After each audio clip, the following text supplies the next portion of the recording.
Hey guys, Chris Haddon with HardMoneyBankers.com here with a really cool video interview with Ben Oller and Guarav Gambhir. Today we are talking about the most important things to look for when acquiring another brokerage.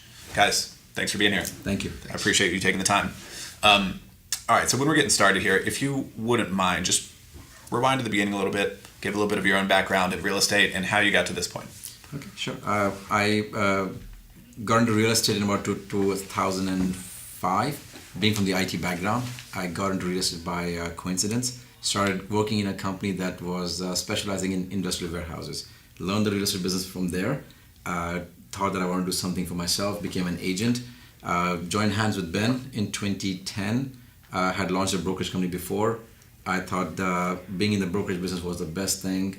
In real estate was the best thing because it allows you to run your own company. Mm-hmm. And that transition into being into multiple businesses over a period of time. My story is simple. I was born into real estate. My father was a big owned a big property management company, and I learned what to do and what was needed in real estate at a young age. In 2006, I opened a brokerage in Center City, Philadelphia. Grew it to three offices in condominium buildings. It was called the Condo Shop. I met Guarav in 2010. I said, I need your energy. Come on, be my partner, and let's build this to the next level. So let's talk about that a little bit. If you could talk us through the progress from being an agent and a broker to joining forces with another brokerage and then eventually buying it. How did that go? So when we started the company in 2010, 2011, I joined hands in 2011, we had few agents. And one thing we realized, we were thinking, you have to get more market share. You have to get more market share. And we kept working towards it. And every time we got a step forward, maybe one step backwards, and every time we came along with the right team partner, it pushed us a step further. Then we were able to go the same cycle, found another best partner, and moved a step forward. So we realized over a period of time, it's not the market share or the marketing or the advertising, it's the people. It's the people. So we started building the Condo Shop with the right people, building the right culture, building the right team. And that's what really helped us grow our company. And then about a year ago, we decided we want to grow. How do you go from step A to step 3 within the short period of time? So we thought finding a right company that we merged with Keller Williams last year, and we thought it was the right match for us. It was the right culture, right team. And being around the office for about the last 1 year, we met the team leader, the market center accountant, the front desk person, the culture, the environment. We liked it so much, it matched so much with our culture that we thought if an opportunity came by, we'd be very happy to bring this together. And when this opportunity knocked the door, we'd only been with the company about 8 months. We were ready for it. We were right there at the right time. Yeah. And we wanted to make a difference, so we're here. Very cool. Yeah, I mean, without the right culture fit, without the right people, just something like that wouldn't come together.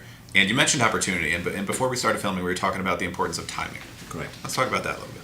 Well, that's interesting. So simply said, if we did not merge with Keller Williams last year, then the Condo Shop as a real estate brokerage company would have just existed by itself. Mm-hmm. So we took the leap of faith, and with our calculated decisions, we got to that point. We spent time understanding the culture. We were ready for the moment when it came by. So timing is everything. If you don't take the steps now, it will never happen. How can you sell your neighbor's $1 million home if you don't have a real estate license?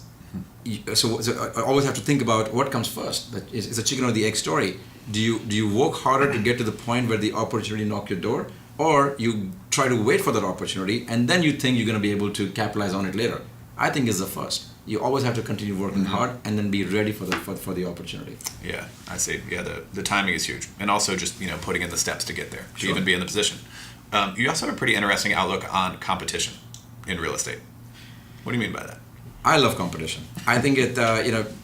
If you go to a mall, you just find all the designer stores together. You go to the best of the best markets, you'll find people coming together and making it a one hub where competition will exist, but that becomes a hub. I think in any business, real estate or not real estate. Let's take real estate for example, since we're in that business. You look at the top 3 or 5 people, and they've usually captured, if not more, but 60 to 70% of the business. So you look at the top 4 or 5 people and say they do $2 billion worth of business. All I have to do is look at the mistakes they have done, look at the good things they have done, and how they're holding that market share. I just have to do a little bit better than them, to get a better market share. For me to succeed, the bar is already set. Right. I have to do that if I want to be top 5. That's so simply just said. I don't have to redesign a Tesla. It's there. Yeah, it's right so, there. So it's good to have a competition where I can just go in, look at the competition, bring my value add. Success is easier. That's a very good tip. That's a good takeaway right there. Evaluate the top few guys, and all you have to do is be this much better than them. Yes. Right? I think it's easy. I like that approach a lot. Very cool. And guys, thanks again for being with us. Congratulations on the acquisition. Where can everyone find you and your company? So we are part of now Keller Williams Philadelphia, Center City. Your team of about 400 people in here in the city, Center City area. And Guarav Gambhir, I can be reached at gaurav@kw.com. Very good. You can find me at kwphiladelphia.com. Perfect. Thanks again, guys. Thank you so much. See you next time.